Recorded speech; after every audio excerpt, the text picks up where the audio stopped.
हाँ जी, अस्सलाम वालेकुम स्टूडेंट, अपने माइक ऑफ कर लें और 2 मिनट जरा वेट कर लें, बाकी बच्चे भी आ रहे हैं, स्टार्ट करते हैं।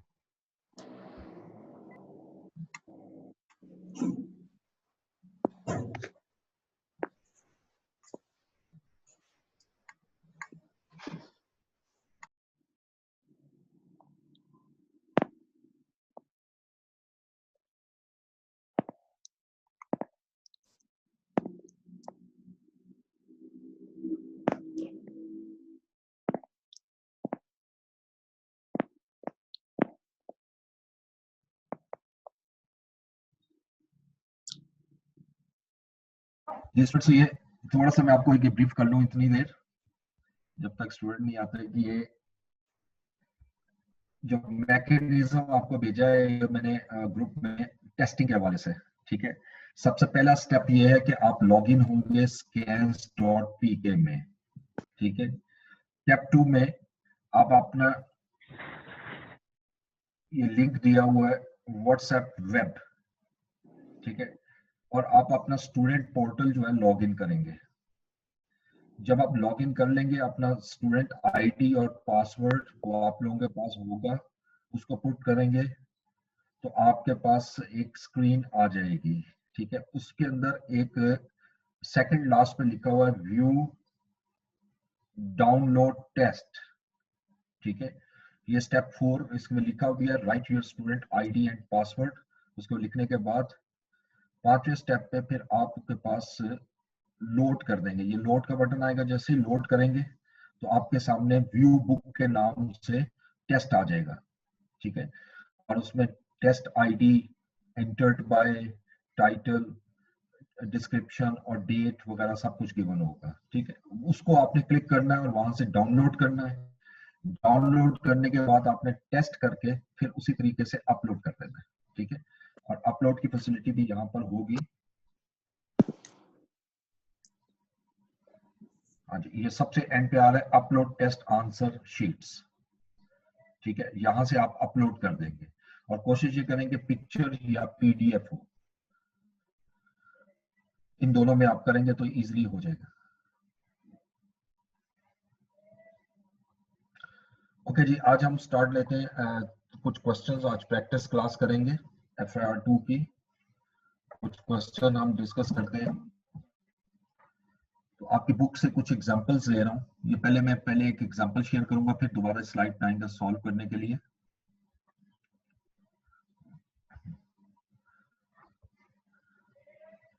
ये छोटी सी एग्जांपल है, example 8।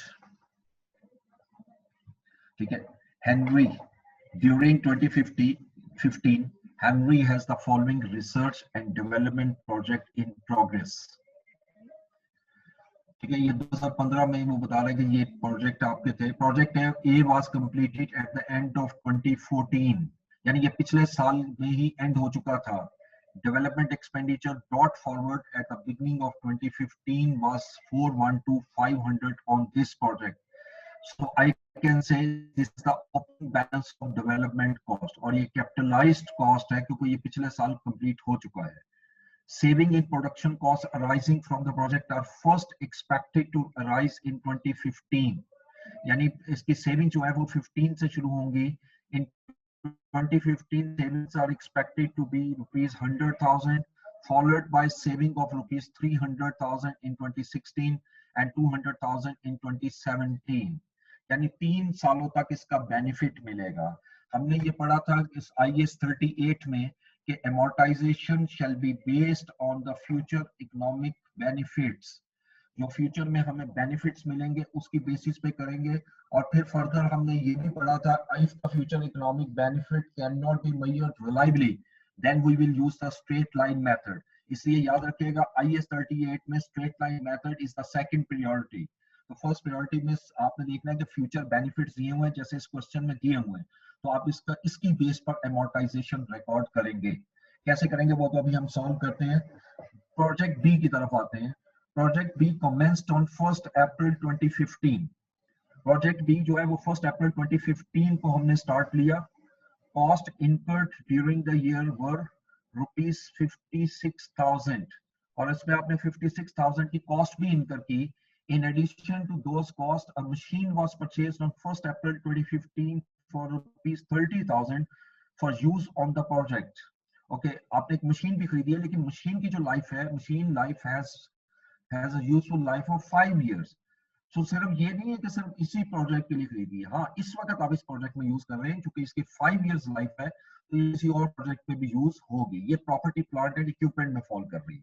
At the end of 2015, there were still some uncertainties surrounding the completion of the project. ये जो लाइन लिखी हुई है, ये बड़ा क्लियर बता रही है कि फ्यूचर के आपका कैपिटलाइजेशन क्राइटेरिया मीट नहीं कर रहा. इसका मतलब जितनी भी कॉस्ट आपने इनकर की है 56,000 की, वो सारी की सारी कॉस्ट आप प्रॉफिट एंड लॉस में लेकर जाएंगे, इसको कैपिटलाइज नहीं करेंगे. उसके बाद project C has been started in 2014. ये भी पिछले साल स्टार्ट हुआ था. In 2014, costs relating to this project of rupees 36,700 had been written off. At the end of 2014, there was still some uncertainties surrounding the completion of project. यानी पिछले साल आपने 36,700 कॉस्ट इनकर की थी, बट और 2014 के एंड पर आपने जब क्राइटेरिया मीट किया, लगाया क्राइटेरिया आपने लगाने की कोशिश की, तो आपको पता लगा कि क्राइटेरिया मीट नहीं हो रहा. जब क्राइटेरिया मीट नहीं हो रहा तो एज पर IAS 38 आपने बिल्कुल करेक्टली जो है वो आपने उसको प्रॉफिट एंड लॉस में दिया हुआ है. इसका मतलब कि मैं इसका कोई ओपनिंग बैलेंस लेकर नहीं आऊंगा. Those uncertainties have now been resolved and a further 45,000 cost incurred during the year. हाँ, ये जो फर्दर कॉस्ट आपकी लग रही है, इसको बिल्कुल आप इस साल में शो करेंगे. ठीक है, अब इसके जरा हम जानते हैं सोल्यूशन में सॉल्व करते हैं इसको, और रिक्वायरमेंट में वही लिखूंगा कि क्या क्या करते हैं हम इसको. इस क्वेश्चन को सामने रखिएगा, बुक आपके पास होनी चाहिए. ये है example number 8.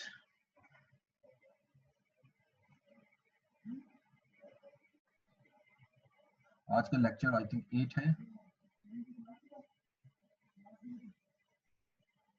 Ji. Example number 8,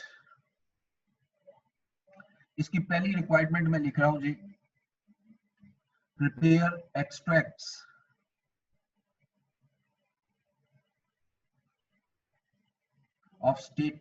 of financial statements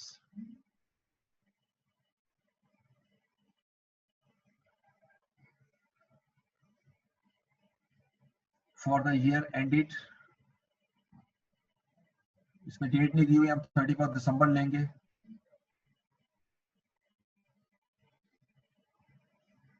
31 दिसंबर 2015. ठीक है जी. अब यहां से अगर हम सॉल्व करते हैं तो सबसे पहले मैं एक्सट्रैक्ट बनाऊंगा स्टेटमेंट ऑफ कंप्रीहेंसिव इनकम. अच्छा, अब 3 प्रोजेक्ट है, अब तीनों में देखें कौन कौन सी अमाउंट यहां आनी है. प्रोजेक्ट ए के अंदर तो हमने पढ़ा था कि जी ये 2014 में कंप्लीट हो चुका है, और बिगनिंग ऑफ 2015 में इतनी कॉस्ट जो है वो ब्रॉड फॉरवर्ड की आपने. ये तो ये ओपनिंग बैलेंस हो गया डेवलपमेंट कॉस्ट का, और इसके अलावा वो लिख रहा है कि आपको सेविंग हुई है. आप एक्सपेक्ट कर रहे हो कि सेविंग जो है 15 में, यानी सेविंग्स जो है वो एक्सपेक्टेड जो है वो 2015 में 100,000 है, 2016 में 300,000 है, और 2017 में 200,000 है.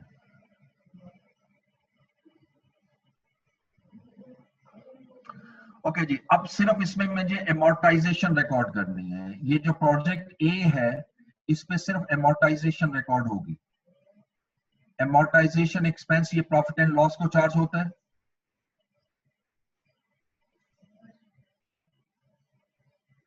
अब इसकी वर्किंग नंबर 1 में मूव करेंगे,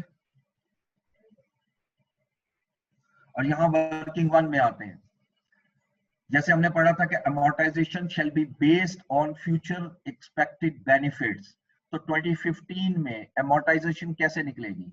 आपकी टोटल कैपिटलाइज्ड कॉस्ट है 4130. to 500, ये क्वेश्चन में गिवन है। अगर तो स्ट्रेट लाइन मेथड होता तो मैं डिवाइड बाय 3 करता तो आंसर आ जाता, लेकिन यहाँ पर अब मुझे फ्यूचर इकोनॉमिक बेनिफिट को लेना है। अब इस साल का बेनिफिट कितना है, 100,000। तो अब तो आप इसको रेशियो में अगर कन्वर्ट करें तो 1:3:2 हो जाएगा। यानी इस साल बेनिफिट 100,000, अगले साल 300,000 और उससे अगले साल 200,000। ऑलवेज रिमेंबर, इस मेथड के तहत जिस साल में ज्यादा बेनिफिट होगा ज्यादा अमोर्टाइजेशन रिकॉर्ड होगी। ये एग्जैक्टली वही मेथड है, उसी स्टाइल का मेथड है जो आप पढ़ चुके हो IAS 16 में, यूजेज मेथड। तो इसलिए इस पे अमोर्टाइजेशन आएगी 1/6। ठीक है, अब इसको कैलकुलेट करेंगे।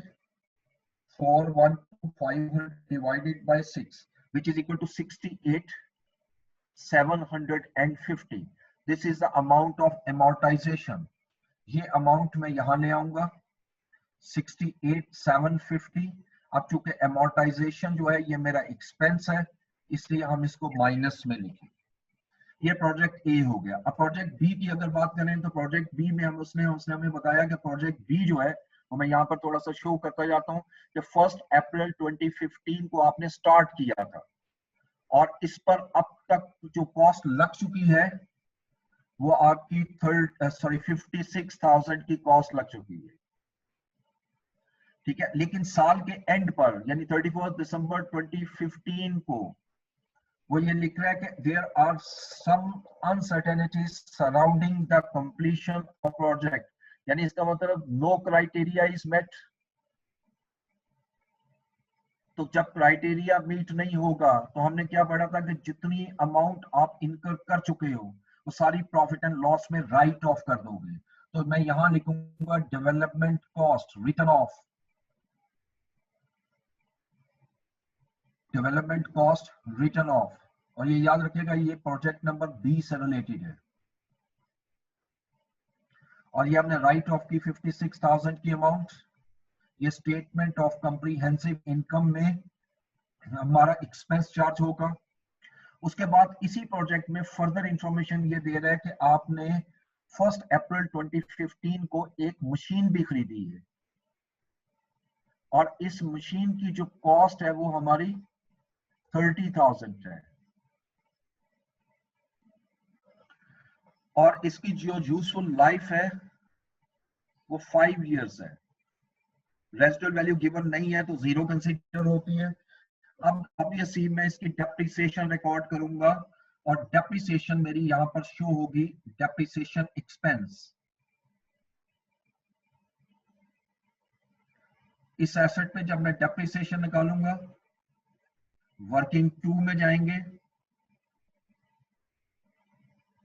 और वर्किंग 2 में हम डेप्रिसिएशन जब निकालते हैं इस साल की तो कैसे निकलेगी, 30,000 डिवाइडेड बाय 5। ये स्ट्रेट लाइन मेथड हो गया।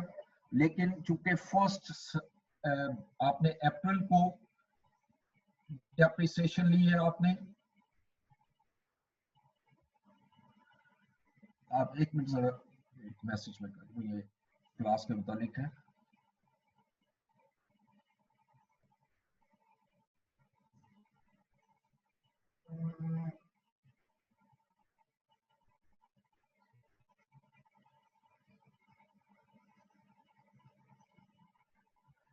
ओके, और कितने मंथ बन रहे हैं जी, 9/12। इसको 9/12 करेंगे तो अब इसकी डेप्रिसिएशन हम रिकॉर्ड करते हैं 30,000 divided by 5 into 9/12 which is equal to 4,500। 4,500 ये 4,500 की अमाउंट आप यहां ले आएंगे डेप्रिसिएशन एक्सपेंस में। अब ये प्रोजेक्ट बी भी कंप्लीट हुआ। अब प्रोजेक्ट सी के देखते हैं। प्रोजेक्ट सी जो है उसमें वो ये हमें इंफॉर्मेशन दे रहा है कि प्रोजेक्ट सी जो है वो 2014 में स्टार्ट हुआ था और उस पर जो 36,700 की कॉस्ट लगी थी वो ऑलरेडी आप 2014 में राइट ऑफ कर चुके हैं। वो इसलिए राइट ऑफ कर चुके हैं कि उसके फ्यूचर बेनिफिट जो है वो जो फ्यूचर बेनिफिट्स हैं वो हमें नहीं मिल रहे, यानी पिछले साल नहीं थे, उसका क्राइटेरिया मीट नहीं कर रहा था, हमने राइट ऑफ कर दिया। लेकिन ये अनसर्टेनिटीज अब रिजॉल्व हो चुकी हैं और 45,000 की कॉस्ट आपने इनकर की है, तो इसका मतलब ये कैपिटलाइज हो रहा है। लेकिन इसकी कोई भी अमाउंट अभी एसओसीआई में ट्रांसफर नहीं होगी, क्योंकि इसकी अमोर्टाइजेशन तब से स्टार्ट होगी when it is available for use. तो लिहाजा एक्सट्रैक्ट में सिर्फ यही चीज आई। अब इसके बाद हम मूव करेंगे extract from statement of financial position. अब फाइनेंशियल पोजीशन का जो एक्सट्रैक्ट बनाएंगे, इसमें हेडिंग देंगे नॉन करंट एसेट्स। अब नॉन करंट एसेट में सबसे पहले मैं लूंगा प्रॉपर्टी प्लांट एंड इक्विपमेंट। और प्रॉपर्टी प्लांट एंड इक्विपमेंट की कैसे अमाउंट आएगी, अगर कैलकुलेट करें, यहाँ पे हम पूरे नोट नहीं बना रहे क्योंकि क्वेश्चन में डाटा में कुछ भी नहीं है। तो आपका एसेट खरीदा था आपने 30,000 का मशीन, और इसमें 4500 की डेप्रिसिएशन रिकॉर्ड हो चुकी है। 25,500 की अमाउंट आ गई प्रॉपर्टी प्लांट एंड इक्विपमेंट में। उसके बाद सेकंड आएगा इनटेंजिबल एसेट, यानी डेवलपमेंट कॉस्ट। इनटेंजिबल एसेट, हाँ इनटेंजिबल एसेट का मैं नोट बना रहा हूं चूंकि हमारा इसी से रिलेटेड है स्टैंडर्ड, और इसमें कुछ इंफॉर्मेशन दी हुई है। नोट नंबर सपोज 7, ठीक है जी। अब ये नोट 7 बनाते हैं नोट्स टू द अकाउंट्स में, और चूंकि इसमें एक ही एसेट दिया हुआ है डेवलपमेंट कॉस्ट, तो मैं उसी का कॉलम बना रहा हूं।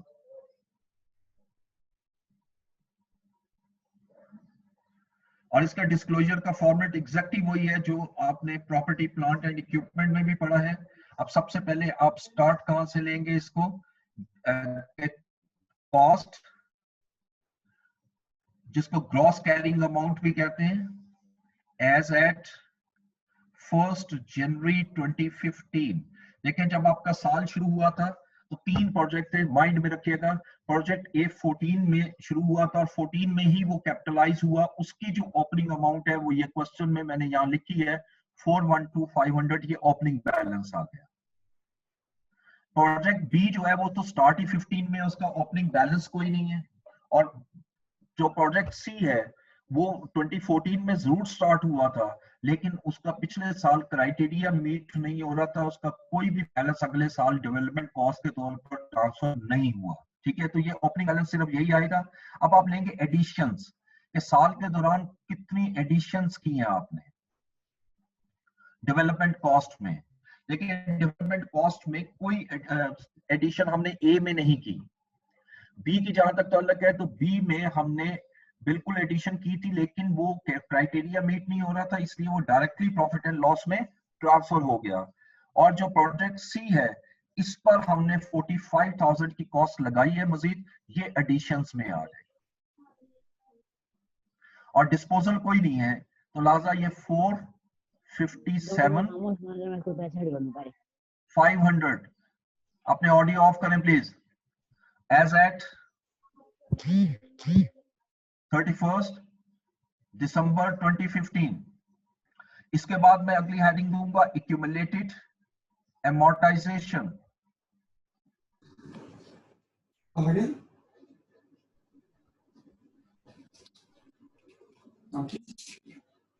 अपने माइक ऑडियो ऑफ करें। आपको सेवरल टाइम कहा है, प्लीज इस चीज को मेक श्योर क्या करें कि ये ऐसा ना हो क्योंकि क्लास डिस्टर्ब होती है। Accumulated amortization। अब इसका ओपनिंग बैलेंस मैं लिखता हूं एज एट 1 जनवरी 2015।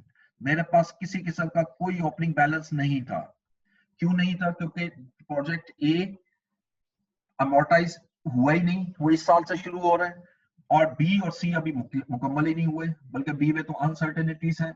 तो अब यहां पर सिर्फ लिखूंगा अमोर्टाइजेशन एक्सपेंस जो इस साल का है, और वो ऑलरेडी हम कैलकुलेट कर चुके हैं वर्किंग वन में, और ये है 68,750।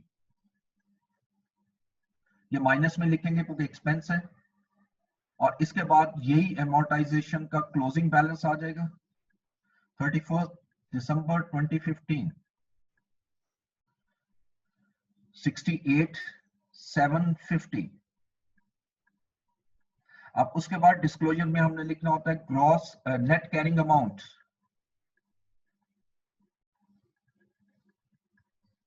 नेट कैरिंग अमाउंट जो है वो मेरी साल के शुरू में एज एट 1 जनवरी 2015, ठीक है जी। नेट कैरिंग अमाउंट जो है वो मेरी 412,500, ये कैसे आई? ओपनिंग बैलेंस में से ओपनिंग बैलेंस लेस किया तो ये अमाउंट आ गई, और क्लोजिंग अमाउंट है एज एट 31 दिसंबर 2015। अब क्लोजिंग 457,500 में से अब ये अमाउंट लेस कर देंगे, 457,500 minus 68,750, this is 388,750, this is the net carrying amount। और ये जो क्लोजिंग अमाउंट आ रही है ये मैं स्टेटमेंट ऑफ फाइनेंशियल पोजीशन में ले जाऊंगा 388,750, ठीक है जी। ये मैंने आपके सामने एग्जांपल 8 डिफरेंट तरीके से की, क्योंकि एग्जामिनेशन में वो ज्यादा यही मांग रहा है एक्सट्रैक्ट या नोट, तो आपने इसको जरा प्रैक्टिस करनी है। ये तो भी बड़ी सिंपल सी एग्जांपल थी, ठीक है। अब यहाँ से नेक्स्ट स्लाइड हम लेंगे।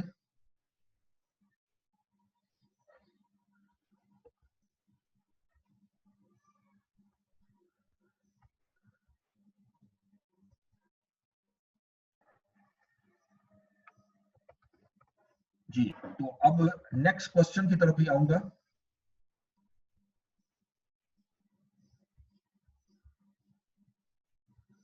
अगले एग्जांपल में ले रहा हूं, एग्जांपल 10 है पेज 431 पर, और ये मैं आपके साथ शेयर भी कर रहा हूं।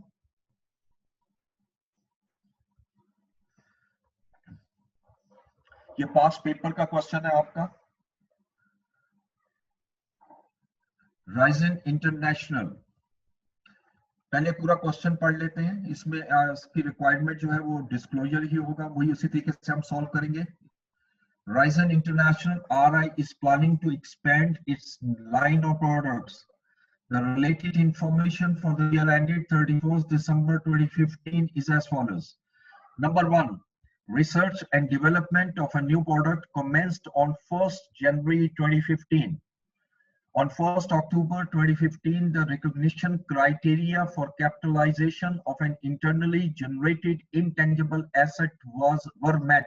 Always remember कि criteria met हो रहा है मेरा 1st October को. It is estimated the product would have a useful life of 7 years. Detail of expenditure incurred are as follows. Okay जी, आपने रिसर्च एंड डेवलपमेंट 1 जनवरी को शुरू की, 1 अक्टूबर को कैपिटलाइजेशन का क्राइटेरिया मीट हो रहा था, और ये कॉस्ट आपकी इनकर हुई है। ये अभी इंफॉर्मेशन हमें नहीं दी उसने क्वेश्चन में कि आपका ये कमर्शियल प्रोडक्शन स्टार्ट हो चुकी है। अगर उसने इंफॉर्मेशन नहीं दी तो इसका मतलब development is still in progress. तो आप इसमें देखना ये है कि ये 4 कॉस्ट दी हुई हैं, इन 4 कॉस्ट में से कौन सी कॉस्ट मैं कैपिटलाइज करूंगा और कौन सी मैं कैपिटलाइज नहीं करूंगा जी। Number 1, research cost. You know that the research cost should be charged as an expense, it cannot be capitalized. Number 2 is a development cost. Yes, it shall be capitalized, क्योंकि उसने ऊपर लिखा हुआ है recognition criteria of capitalization of internally generated intangible asset were met. Training और production staff, ये भी हम IS 38 में पढ़ चुके हैं, इसको हम नहीं लेंगे, ठीक है। उसके बाद कॉस्ट ऑफ ट्रायल रन, ठीक है। अच्छा, अब चूंकि यहाँ पर एक कंफ्यूजन होती है कि 2 क्वेश्चन आप देखेंगे, एक क्वेश्चन में ट्रायल रन वो कैपिटलाइज कर रहा है, एक क्वेश्चन में ट्रायल रन वो कैपिटलाइज नहीं कर रहा। याद रखिएगा 2 किस्म के ट्रायल रन होते हैं। एक ट्रायल रन होता है जो रिसर्च कंप्लीट होने के बाद होता है, ठीक है, और एक होता है जो प्रोडक्शन स्टार्ट करने से पहले होगा। यानी इट मींस अगर मैं ये कहूं कि before start of development work भी सम टाइम ट्रायल रन होता है, ठीक है, कि वो जो रिसर्च हुई है उसको हम डेवलप करने से पहले एक ट्रायल रन लगाते हैं कि मैं इसको डेवलप कर सकता हूं या नहीं, और उसके बाद फिर एक ट्रायल रन होता है कि क्या मैं इसको कमर्शियली जो मैं प्रोडक्ट मार्केट में ला रहा हूं ये फिजिबल भी होगी या नहीं, या इसमें कोई कमी है तो उसको रिमूव किया जा सके। तो ऐसी सूरत हाल में आप अजम्पशन लेकर इसको सॉल्व करते हैं, ठीक है। तो normally trial run cost capitalize, mike किसका ऑन है भाई? मेमूना जुबैर, माइक ऑफ करें, अपने ऑडियो ऑफ करें।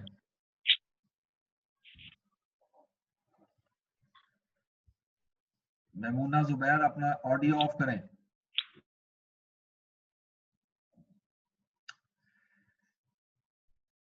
अल्लाह के बंदों, क्या समझाऊं आप लोगों को, इतने सीनियर बच्चे हो आप लोग, ये हरकतें करते हैं। ओके, तो कॉस्ट ऑफ ट्रायल रन, मैं अभी इसी को एक्सप्लेन कर रहा था। यहाँ पर मैं अगर इस पॉइंट ऑफ व्यू से देखूं कि डेवलपमेंट चूंकि अभी कंप्लीट ही नहीं हुई, देखिए वो कह रहे हैं 1 अक्टूबर 2015 को आपने रिकॉग्निशन क्राइटेरिया जो है वो मीट हुआ था, ठीक है।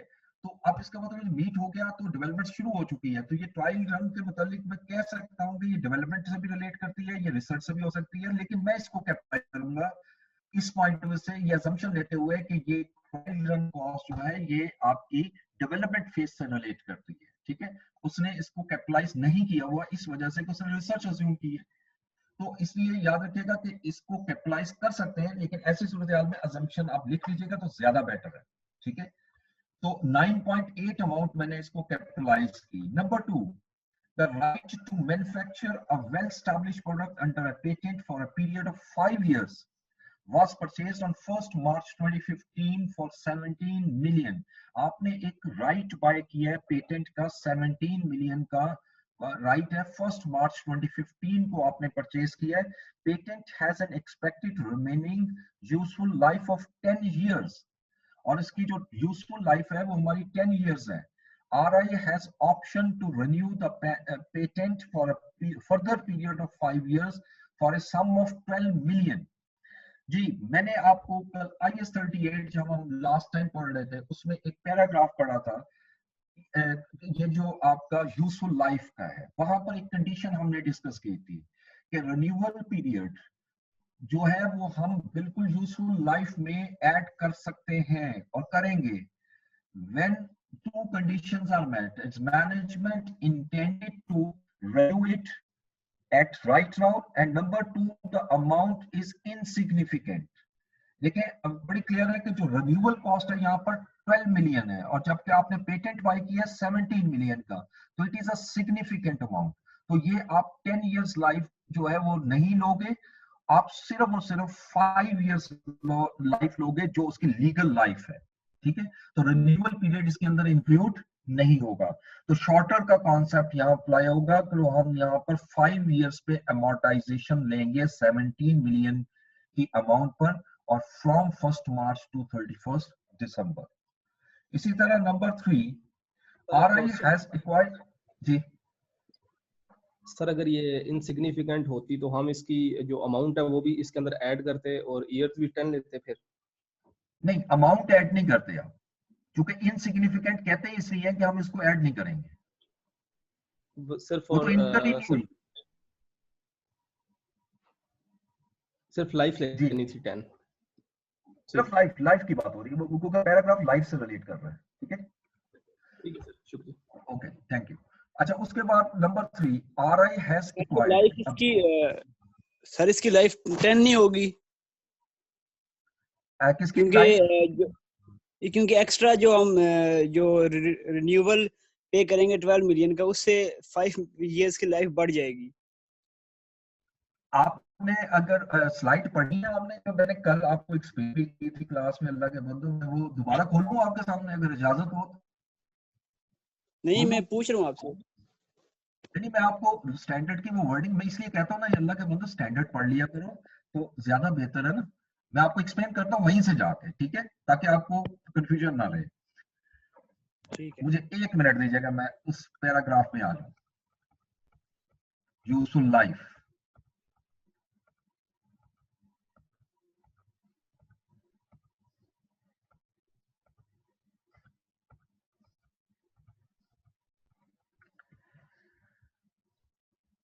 जी, ये मैं शेयर कर रहा हूं आपके साथ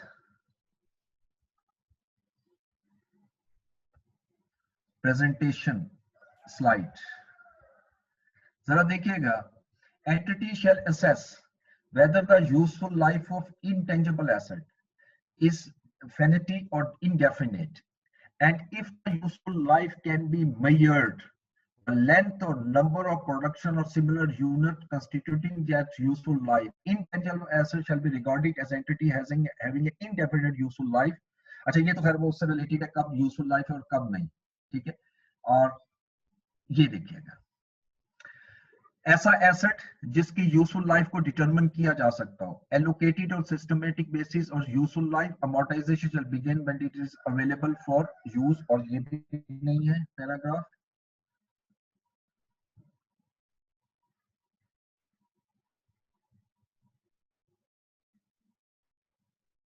यानी और मुझे यहाँ से देखना पड़ेगा, लेकिन मैंने आपको कल यहाँ से बताया था, रूल भी बताया था, फिर मैं बोल देता हूँ, आपको एक्सप्लेन कर देता हूँ अब अपने वर्ड्स में, क्वेश्चन में आ जाते हैं। देखें, जब कोई भी आप एसेट बाय करते हैं और उसमें रिन्यूअल पीरियड भी इंक्लूड होता है, जैसे मैंने एक ब्रांड बाय किया 5 इयर्स के लिए, पेटेंट बाय किया 5 इयर्स के लिए, और उसके बाद मेरे पास ऑप्शन है कि मैं उसको रिन्यू करवा सकता हूँ। एज पर IS 38 वो जो रिन्यूअल पीरियड है वो यूजफुल लाइफ में तब ऐड होगा जब रिन्यूअल फी इनसिग्निफिकेंट होगी। अब यहाँ पर जो रिन्यूअल फी है वो 12 मिलियन है, which is not insignificant, it is a significant amount. जब ये सिग्निफिकेंट अमाउंट होगी तो फिर स्टैंडर्ड हमें कहता है शॉर्टर ऑफ यूजफुल लाइफ और लीगल लाइफ, ठीक है। तो ये वर्ड भी स्टैंडर्ड में था जो मैंने बोला। तो यूजफुल लाइफ है 10 इयर्स और लीगल लाइफ है 5 इयर्स, ठीक है। तो हम 5 इयर्स को अकाउंट फॉर करेंगे, 10 इयर्स को अकाउंट फॉर नहीं करेंगे, ठीक है। नहीं, ये फर्दर पीरियड है 5 years. The patent has an expected remaining useful life of 10 years. RI has an option to renew the patent for a period of 5. Okay, sorry. ये आप 10 years लोगे, ये जो 5 years है ना, ये फर्दर पीरियड है, ये फर्दर पीरियड आप उसमें शामिल नहीं करोगे, ठीक है। ये मैं इसको अंडरस्टैंड गलत कर गया था, ओके फाइन। ये 10 years आ गया जी, मैं दोबारा रिपीट कर रहा हूँ, ये 10 years। उसके बाद RI has acquired a brand at a cost of 2 million।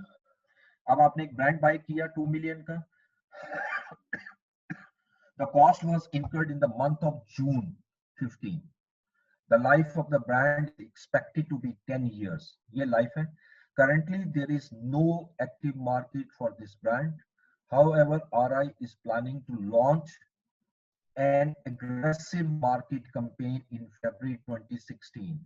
अच्छा, अब ये जो आपका RI, ये जो ब्रांड है 2 मिलियन का जो आपने एक्वायर किया जून 15 में, इसकी लाइफ आपने एक्सपेक्ट की है 10 इयर्स, लेकिन उसने एक इंफॉर्मेशन दी है, there is no active market for this brand, however RI is planning to launch an aggressive marketing campaign in February 2016, ठीक है।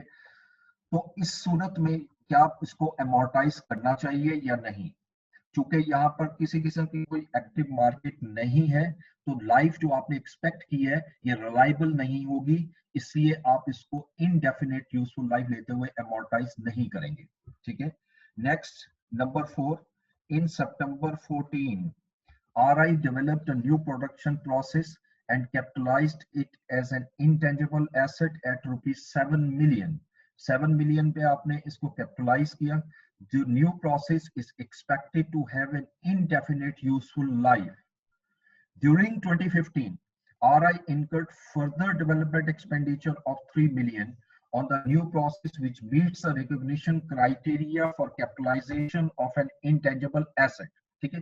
लेकिन पिछले साल आपने 7 मिलियन का इंटेंजिबल एसेट कैपिटलाइज किया था और इसके इनडेफिनेट यूजफुल लाइफ थी, लेकिन ड्यूरिंग 2015 आपने फर्दर डेवलपमेंट कॉस्ट 3 मिलियन की इनकर की और वो भी क्राइटेरिया में मीट हो रही है, तो इसको एडिशन में लेंगे, और चूंकि ये भी इनडेफिनेट लाइफ में है, इसको भी आप कैपिटलाइज नहीं करो, सॉरी अमोर्टाइज नहीं करोगे, ठीक है।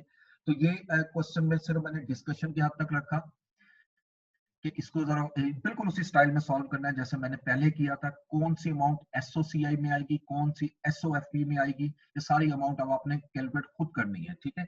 एक क्वेश्चन मैं करवाया, एक मैं सिर्फ डिस्कस किया है। अब इससे अगला क्वेश्चन मैं लूंगा, नेक्स्ट एग्जांपल।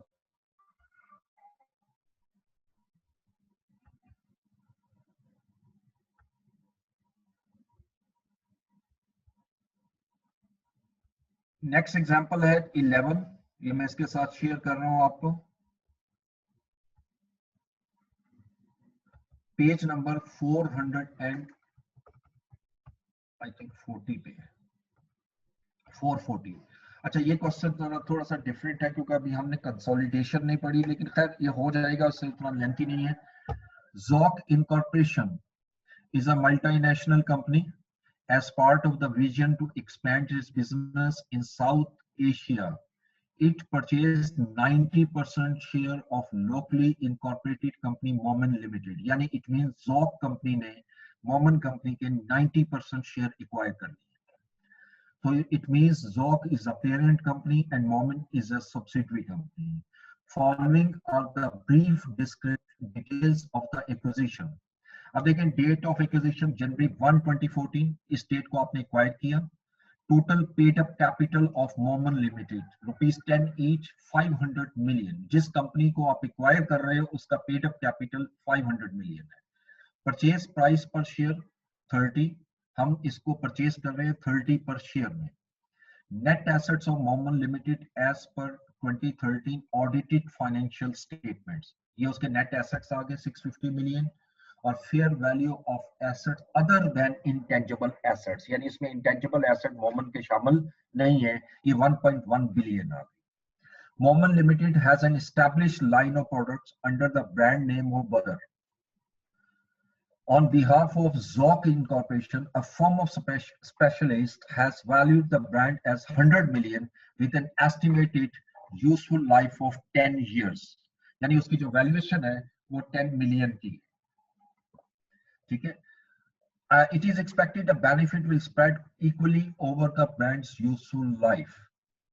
Okay, अब जरा यहाँ इस पैराग्राफ में पहली लाइन दोबारा देखें जिसमें बड़ा अहम चीज दी हुई है, और वो लिख रहा है Moman limited has established line of product under the brand name of Badar. ठीक है, ये वीडियो ऑफ करें, वीडियो ऑफ करें Rabia Saqib ji. Moman limited has an established line of products under the brand name of Badar, यानी ये मोमन लिमिटेड की एक इंटरनली जनरेटेड ब्रांड था, इंटरनली जनरेटेड। और as per IAS 38 internally generated intangible asset recognise नहीं होता, तो इसने रिकॉग्नाइज नहीं किया हुआ था। लेकिन जिस वक्त आपने उस कंपनी को एक्वायर किया तो स्पेशलिस्ट जो थे, form specialist of the form, उन्होंने इसकी वैल्यू 100 मिलियन लगाई। तो ये 100 मिलियन अब मैं अकाउंट फॉर करूंगा, ठीक है। And impairment test of goodwill and brand was carried out on 31 December 2014 which indicated an impairment of ₹50 million in the value of goodwill. ये 31 December 2014 को इम्पेयरमेंट टेस्ट हुआ है, ठीक है। 31 December 2015, उससे अगला साल, indicated a decrease of 13.5 million in the carrying amount of brand। ठीक है, ये ब्रांड की वैल्यू जो है अमोर्टाइज हो रही है। अब इस क्वेश्चन की रिक्वायरमेंट जो है वो सिंपल, हम इसको कैलकुलेट करेंगे कि what is the value of brand, what is the value of goodwill. Standard में IAS 38 में एक पैराग्राफ में हमने ये भी डिस्कस किया था कि इन बिजनेस कॉम्बिनेशन प्रोसेस अगर आप कोई intangible asset acquire करते हैं तो intangible asset shall be separately shown in addition to goodwill, यानी goodwill separate होगी और अदर intangible asset जो भी आप acquire कर रहे हो वो separate होगा, ठीक है। तो इसलिए हमें जो brand acquire किया है इसकी वैल्यू को separately show करना है, और उसके अलावा जो डिफरेंस आएगा वो goodwill कहलाएगी। अब इसको कैलकुलेट करेंगे हम कि goodwill कैसे कैलकुलेट की जानी है, तो मैं आपके साथ शेयर करूंगा बोर्ड जी। तो सबसे पहले तो हम कैलकुलेशन करते हैं गुडविल की, ठीक है। तो गुडविल कैसे कैलकुलेट की जाएगी, तो कैलकुलेशन ऑफ गुडविल,